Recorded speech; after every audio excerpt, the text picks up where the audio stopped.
Before I begin, don't forget to like the video, share your thoughts or story in the comments, and subscribe to stay updated with our latest stories. Now, before I dive into this, tell me where you're watching from. I'd love to know which cities and towns are joining me for this memory that stayed with me for years. I still remember the evening like it was yesterday, though it happened a long time ago. Sometimes, certain moments feel like they've been with you forever, locked in your mind but always just out of reach, like a picture you're trying to bring into focus. It was a quiet summer evening in late June.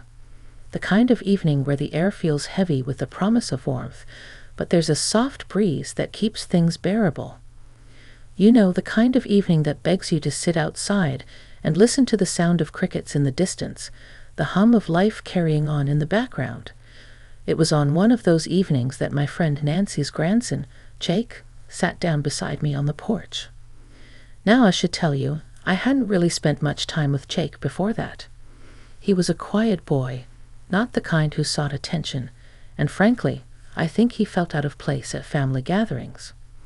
You could tell he was carrying something he didn't quite know how to put into words, at least not back then. Nancy had often spoken about him, of course, but only in passing, in a way that told me she didn't entirely understand him either. He's a good kid, she'd say, but he's a little distant. And I think that's what made me notice him that evening. When you've been around long enough, you develop a sense for people, especially for the ones who are quietly searching for something, even if they don't know what it is yet. I was sitting on the porch swing, as I often did after dinner, sipping my iced tea. The sky had turned that deep shade of indigo, the kind that only comes after the sun has fully dipped below the horizon.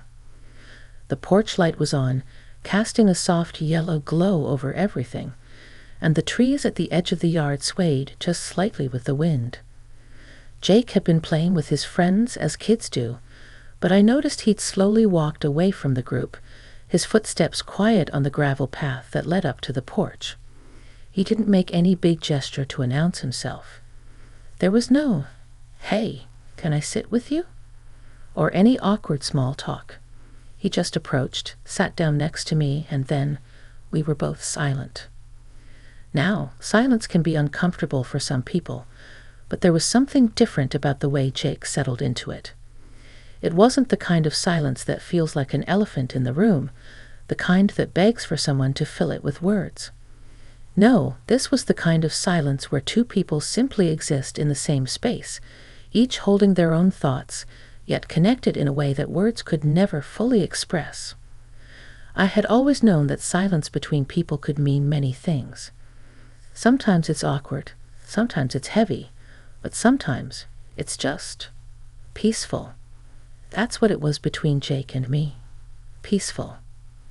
He wasn't looking at me. Instead, his gaze was fixed on the horizon, like he was trying to make sense of something far away. He didn't seem troubled, but I could sense that there was something on his mind. I didn't push him. I knew better than that. After a while, I turned my head to look at him. His hands were resting on his knees, the way a person sits when they don't really want to be noticed, but still want to be part of something. I could see the faint lines of tension around his eyes, the kind that comes from overthinking, from carrying more weight than a person should have to.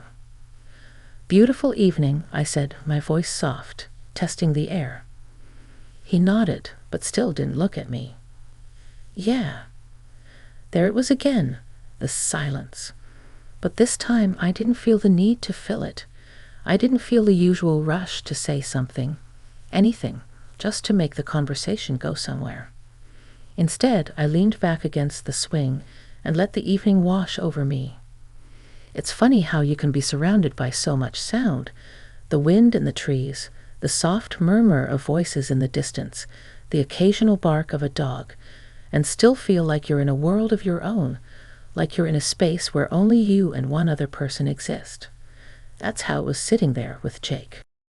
And then, after what felt like an eternity of quiet, he finally spoke. "I don't know if I belong anywhere," he said, his voice almost a whisper, like he wasn't sure if he even wanted me to hear it. I didn't rush to respond. I didn't need to. The words hung in the air between us, but I could see the vulnerability in his eyes now, a softness that he wasn't used to showing. It was the kind of honesty that made me ache inside, made me want to reach out and do something to help him, even if I didn't know how. I exhaled slowly, taking a moment to collect my thoughts before speaking. "I think sometimes we all feel that way," I said quietly. "But that doesn't mean you're lost. Sometimes finding your place takes a little longer than we expect, and that's okay." Jake turned his head just enough that I could catch a glimpse of his face. His expression softened, but he still didn't speak. The weight of his unspoken thoughts was almost palpable, and yet I could feel that he was beginning to open up in ways he hadn't before. We sat there for what felt like hours, the only sounds around us being the occasional rustle of the trees and the rhythmic squeak of the porch swing. It wasn't uncomfortable, though. It was comforting, in a way. It was as if we had both arrived at a place where neither of us felt the need to say anything more, where the moment simply was. And in that quiet, in that silence, we found something that words couldn't quite capture. It wasn't until the next day that I saw Jake again. That evening on the porch had been, for both of us, something unspoken, something that lingered in the air, a quiet understanding that neither of us was quite ready to put into words. But life, as it always does, moves on. The next morning came with the usual bustle of breakfast being made, the clink of dishes, the hum of the coffee machine. But there was a stillness to the day that had started with that unspoken exchange between us. I was sitting in the kitchen, looking out the window at the garden. The flowers were just beginning to bloom, their petals delicate but vibrant, swaying gently in the early morning breeze. The sun was still low, casting long shadows across the lawn, and the world felt peaceful again. It was as if the weight of the evening before had settled itself somewhere deep inside both of us, leaving us with that same quiet connection, unspoken but understood. Nancy, as usual, was bustling around, preparing breakfast for the family. "Jake's still sleeping," she said with a small laugh, her voice warm and full of affection. "He stays up late most nights, but he's a good kid, just a little introspective. You know how that is." I smiled and nodded, taking another sip of my coffee. I wasn't sure if Nancy realized how much I'd picked up about Jake just from that short time on the porch the night before, but I didn't feel the need to share. I didn't want to break the quiet bond we'd formed, even if it was something as simple as sitting together in silence. As I sat there, I couldn't help but think about the look in his eyes the night before. It wasn't just a look of being lost or uncertain. It was a look of someone who had been quietly carrying something for a long time, and perhaps for the first time, had decided to let it be seen, even just for a moment. It was vulnerability, the kind that most people spend their lives hiding, but there it was, on Jake's face, if only for a brief second. When he finally came downstairs, he didn't seem any different. He still had that quiet air about him, as if the world was something he was trying to understand, rather than simply live in. He didn't say much to anyone, just nodded to Nancy, then grabbed a bowl of cereal before sitting down at the kitchen table. I could sense that something was still there, something that hung in the air between us. It was that same unspoken thing that had passed between us the night before. I wasn't sure if he knew it yet, but I could tell he was still carrying something that he wasn't quite ready to let go of. "Jake," I said after a while, just enough to break the comfortable quiet of the room, "how's everything?" He looked up from his cereal, his eyes meeting mine for just a moment before he quickly looked down again. "Good," he said, almost too quickly, as if he was trying to avoid the question altogether. I smiled gently. I wasn't going to press him. I knew better than that. Sometimes it takes a little while for someone to come around, to let themselves be seen, and that was okay. I'd learned that in my years of living. People open up when they're ready. You can't rush it. But as I sat there, watching him, I couldn't help but feel a pang of sadness. He had this depth to him, a quiet strength that wasn't easily visible on the surface, and yet there was something holding him back, something he wasn't letting anyone see. I wanted to help, wanted to somehow show him that it was okay to be vulnerable, to ask for help if he needed it. But the more I thought about it, the more I realized that this was something he had to discover for himself. I couldn't force it, and I couldn't be the one to pull it out of him. "Are you staying for lunch?" I asked, trying to make casual conversation, just offering him an opening if he wanted to take it. He nodded but didn't say much more. I could see the wheels turning in his head, but it wasn't like he was ready to share whatever thoughts he had swirling around. And that was okay. We all have our own pace, our own rhythm when it comes to processing things, and I wasn't in a hurry to push him any faster than he was ready to go. As the day wore on, Jake stayed mostly to himself. He wandered outside for a while, walking aimlessly through the garden, then spent some time in the garage tinkering with an old bicycle.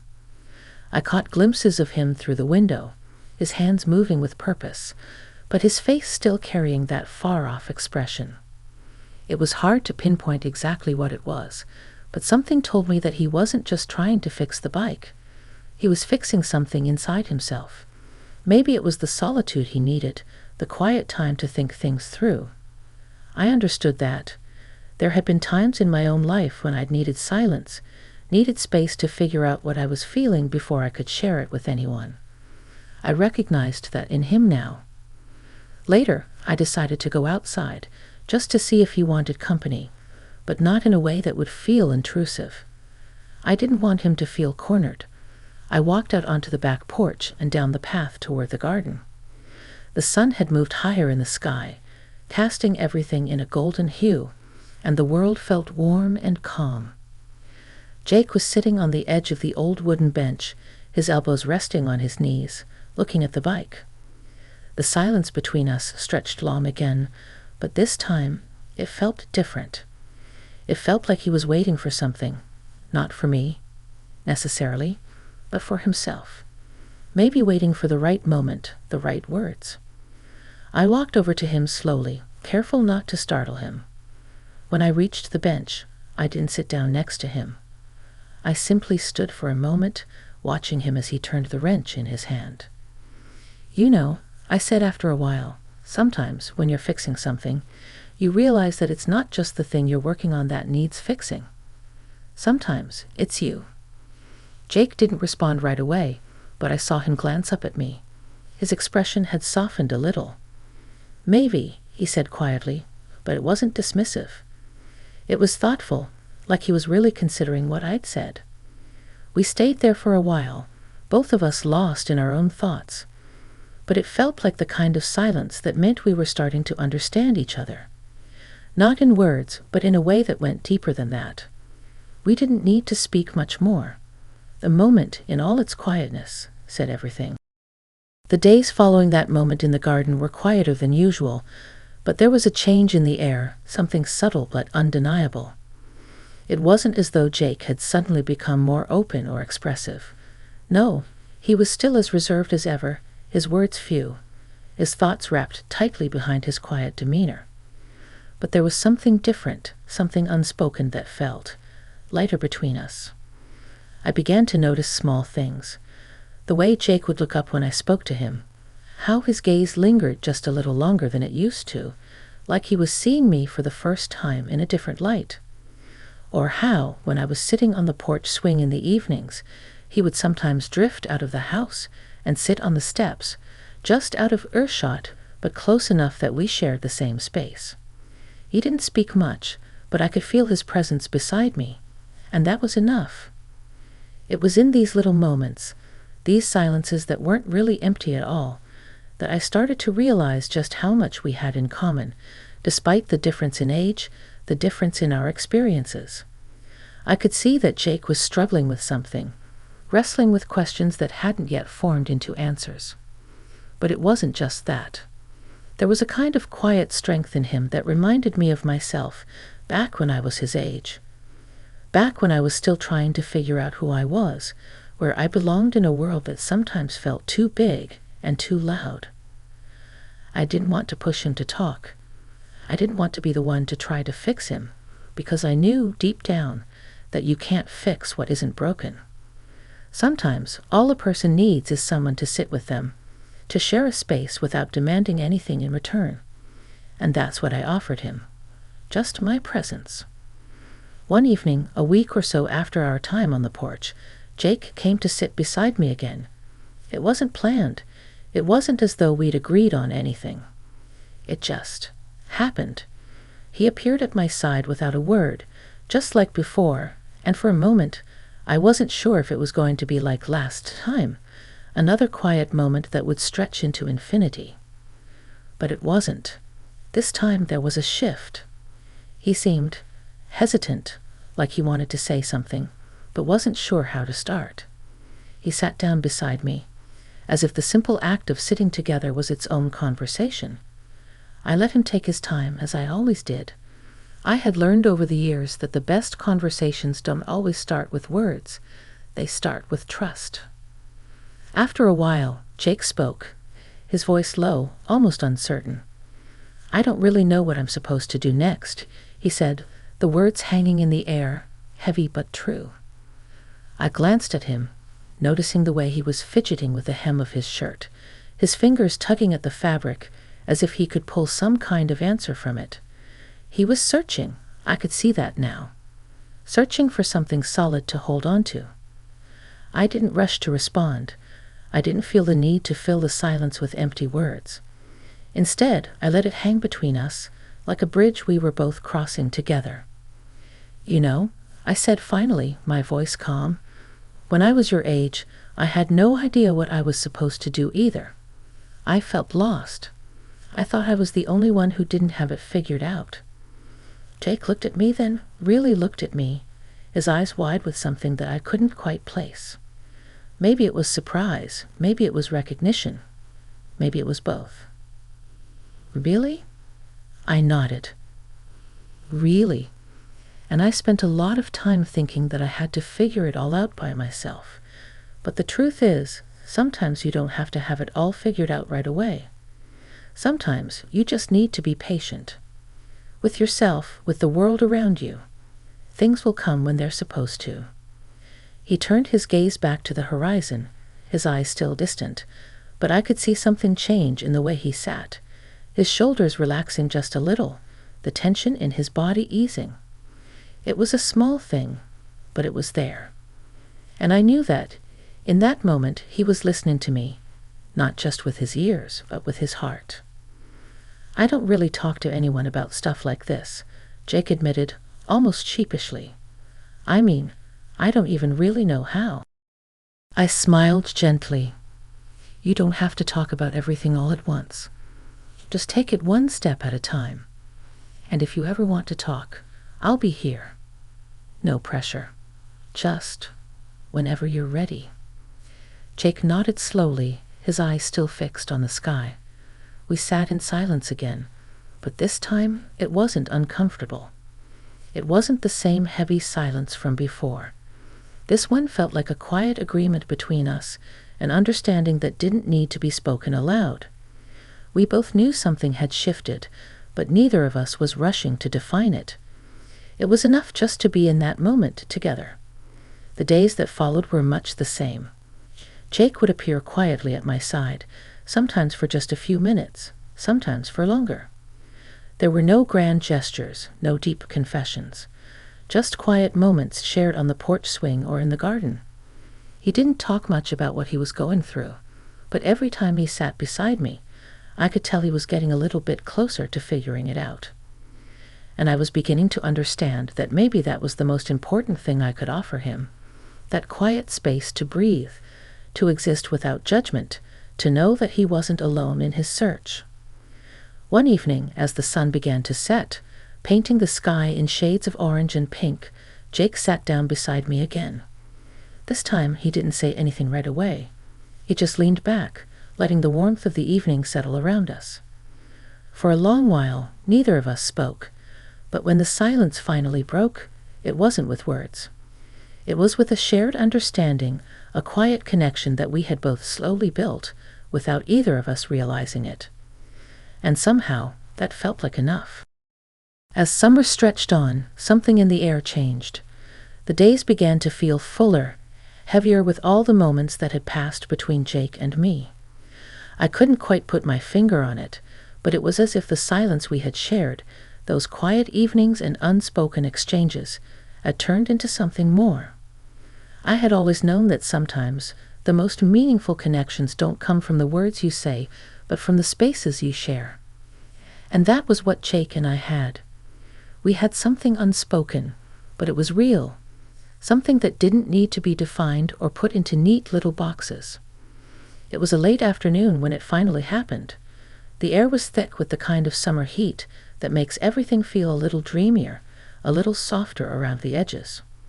I was on the porch, sitting in the same old swing, the creak of the wood filling the quiet, just as it always had.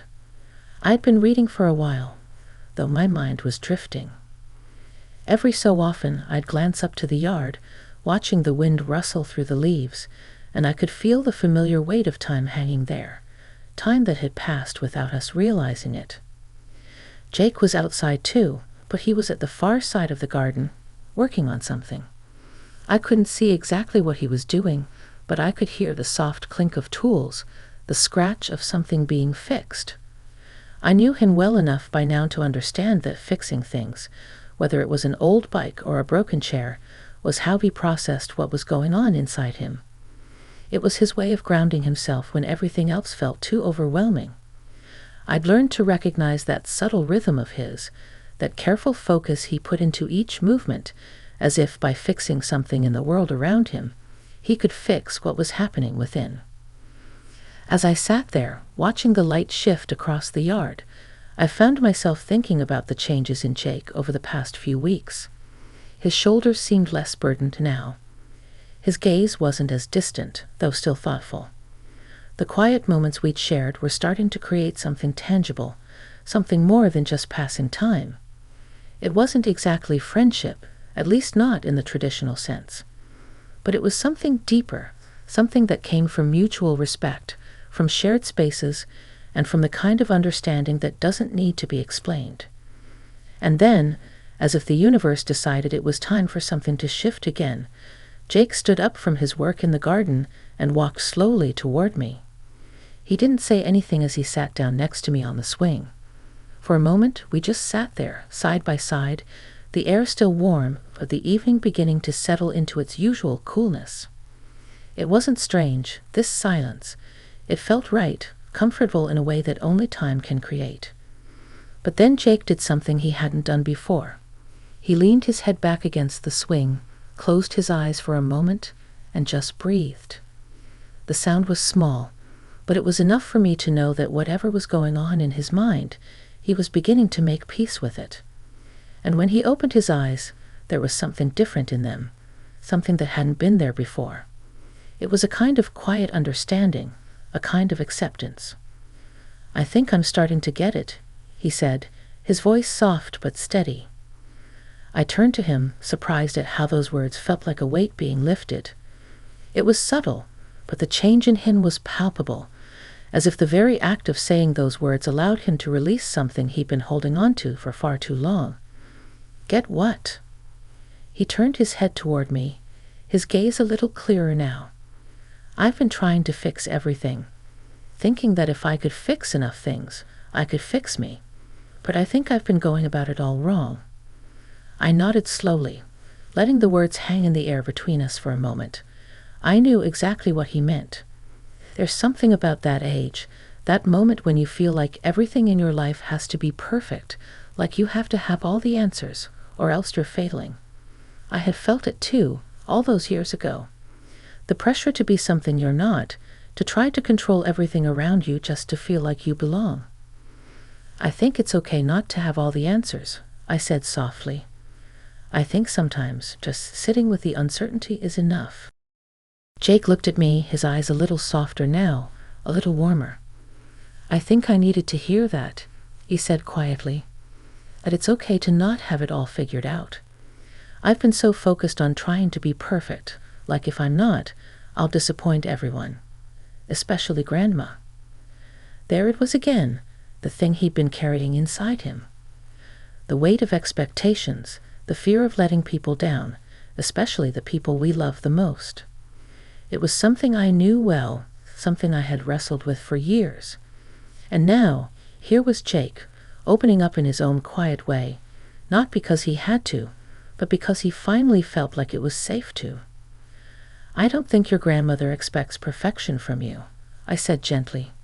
"She just wants you to be happy, Jake, to figure things out in your own time.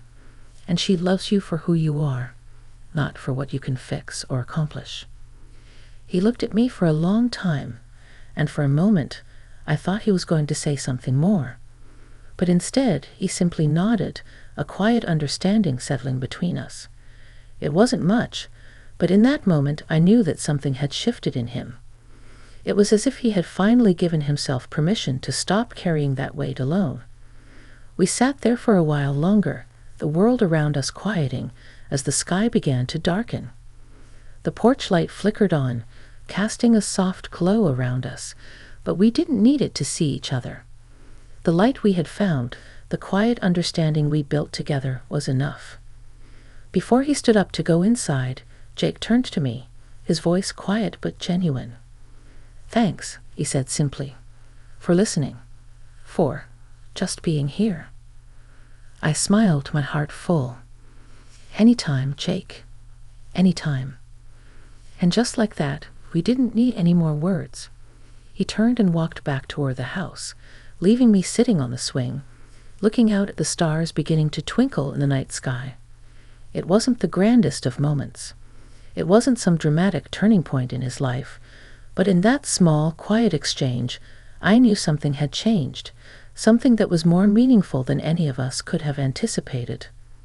Sometimes, the most profound shifts happen not in the grand gestures, but in the quiet, unspoken moments we share with others.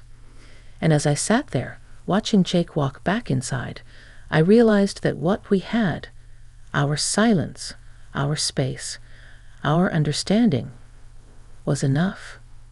It had always been enough. Don't forget to give us like and subscribe this channel.